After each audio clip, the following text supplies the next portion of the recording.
Où en sommes-nous? La France est endettée, on le sait. Le Premier ministre nous demande de faire des efforts de compréhension. Travailler plus afin de combler les trous de la caisse de l'État. Et en effet, depuis 2017, le fossé s'est bien creusé. Il a raison, il faut faire quelque chose. Et cette dette augmente. Mais j'y pense. La promesse de campagne du président était justement de faire baisser ce déficit. Aujourd'hui, nous sommes à un déficit de 3300 milliards, à peu près.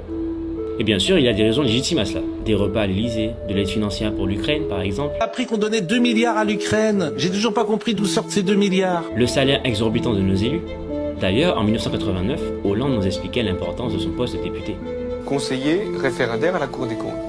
Qu'est-ce que ça veut dire? Ça veut dire que si je ne faisais absolument rien à la Cour des comptes, je continuerais à gagner 15 000 francs par mois, 25 000 si je faisais des rapports, mais sans forcément en faire énormément. Je pourrais doser mon travail, rester chez moi quand je suis fatigué, aller à la Cour des comptes dans mon bureau pour passer des coups de téléphone, bref. Aujourd'hui, dire au président qu'il s'est trompé reviendrait à passer pour un débile. Pourquoi? Parce que monsieur a réponse à tout. Il a une bonne raison pour tout. Les gens vivaient dans quel monde?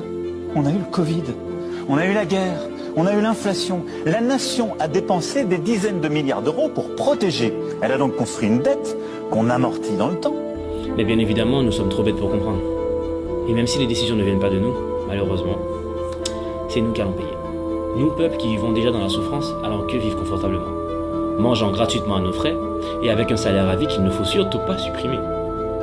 Aujourd'hui, c'est à nous de travailler plus pour assurer l'économie de la France. Il faut payer plus d'impôts. Est-ce que ce n'est pas le moment de consulter les Français?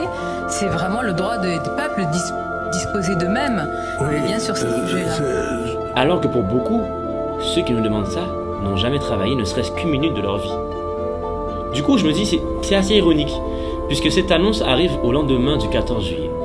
Je rappelle que le 14 juillet, c'est la fête symbolisant la réconciliation nationale. Après la Révolution française avec la prise de la Bastille et tout ce qui s'ensuit. Donc je dois comprendre que le gouvernement célèbre le 14 juillet alors qu'il en méprise l'esprit. Où est la cohérence? Où est la cohérence entre la commémoration des valeurs de la France et la réalité sociale et économique? Il y a vraiment de quoi se poser la question. Hausse des inégalités, répression envers le peuple qui manifeste de tout droit, et mépris des syndicats, des soignants, etc. Où sont passées la liberté, l'égalité, la fraternité?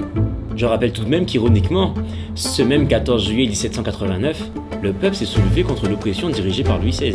On sait tous ce qu'il est avenu de Louis XVI.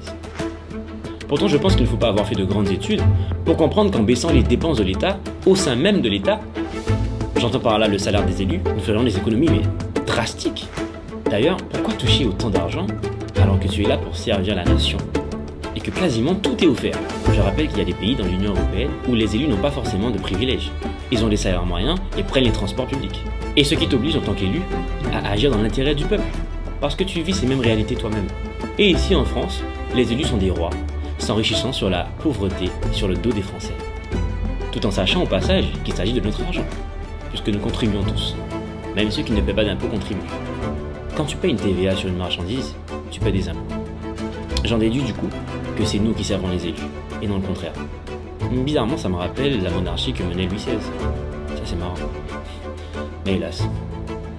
Comme d'habitude, la peur de perdre nos acquis sociaux nous empêche de dire non.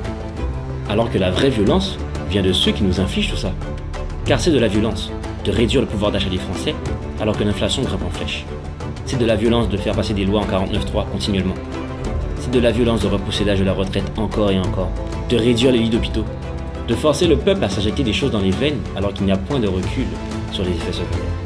C'est de la violence de se dire qu'il est fort à parier que notre génération n'aura pas de retraite alors qu'on cotise pour ça. De se dire qu'il faut travailler plus et supprimer des jours fériés qui ont marqué l'histoire. Je pense à la fête de Pâques et au 8 mai qui symbolise la fin de la Seconde Guerre mondiale. Cela ne représente rien, cela n'a donc aucune valeur. Et cela sous-entend que des gens sont morts pour rien.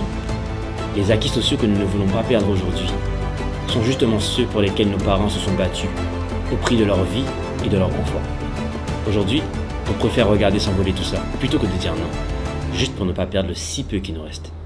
Je ne pense pas que nos aïeux seraient fiers de nous. De toute façon, qu'on le veuille ou non, tout cela est un cycle perpétuel. Les temps de misère créent des hommes forts, les hommes forts créent des temps de paix, les temps de paix créent des hommes faibles, les hommes faibles créent des temps de misère. À ton avis, où en sommes-nous ?